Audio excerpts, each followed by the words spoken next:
Par ailleurs, le 15 octobre, Facebook s'est appuyé sur une évaluation d'un tiers de confiance, le fact-checker, pour censurer 2 annonces de sa plateforme pour, je cite, des informations partiellement fausses. Alors, je fais une petite pause à cet endroit afin d'ajouter un peu de contexte en faisant partager ma propre expérience du fact-checking. Regardez-moi cette sournoiserie. Le 9 octobre dernier, j'ai doublé Carey Mullis, l'inventeur de la PCR et prix Nobel de chimie. Dans cette vidéo, on y voit et on entend Carey Mullis affirmer lors d'une conférence, je le cite, « Le test PCR ne permet pas de savoir si vous êtes malade ». Cette vidéo YouTube, je l'ai partagée sur ma page Facebook. Et quelques heures plus tard, voici le résultat. Un encart a été apposé par Facebook, déclarant sans vergogne que les informations présentes dans la vidéo seraient fausses. Ah bon? Il est aussi indiqué que cela a été vérifié par des médias indépendants. Donc il y en a plusieurs et ils seraient indépendants. Donc je clique sur Découvrez pourquoi. Il y a une fenêtre qui s'ouvre et l'intitulé de la fenêtre indique faux, en gras, au cas où tu n'aurais pas déjà compris. Mais attends, c'est ça leur média indépendant? Le Monde? Parce que c'est pas indépendant Le Monde. Je vous laisse faire vos recherches sur qui finance le journal Le Monde. Et regardez, il y a un petit label bleu, média de vérification. Du coup, ça a l'air crédible. Ça fleure bon la vérité objective et pure du journaliste qui œuvre tel un artisan dans sa rédaction indépendante. Et puis, il ne devait pas y en avoir plusieurs des sources, parce que c'est marqué des médias indépendants. Bon, ça doit être une erreur. Intéressons-nous au titre de l'article de fact-checking. Je cite, « Non, l'inventeur du test PCR n'a pas dit que sa méthode était inefficace pour détecter les virus. » Alors que dans ma vidéo, il dit « Le test PCR ne permet pas de savoir si vous êtes malade », ce qui est très différent.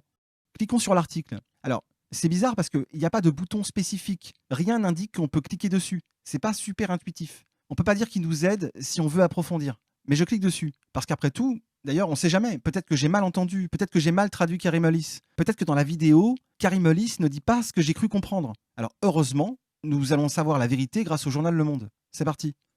Non, l'inventeur du test PCR n'a pas dit que sa méthode était inefficace pour détecter les virus.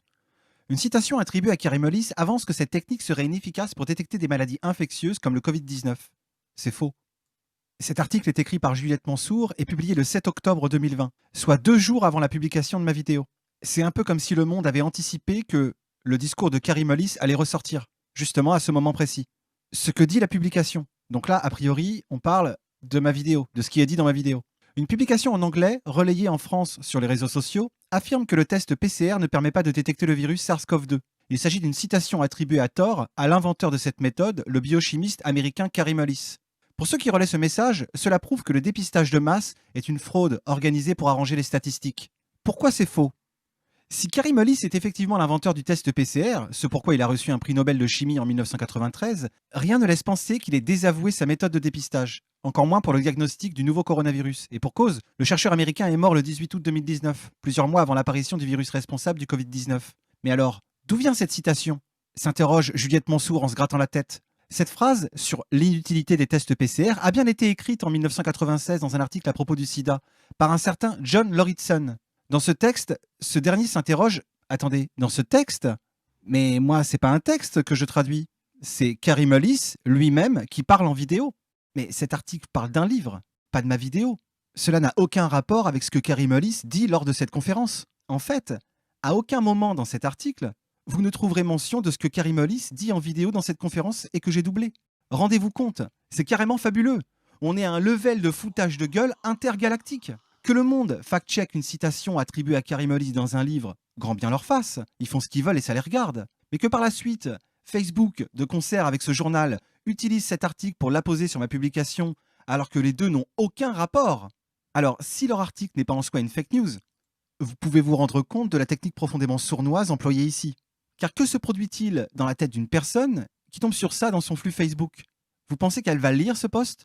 Vous pensez qu'elle va partager ce post?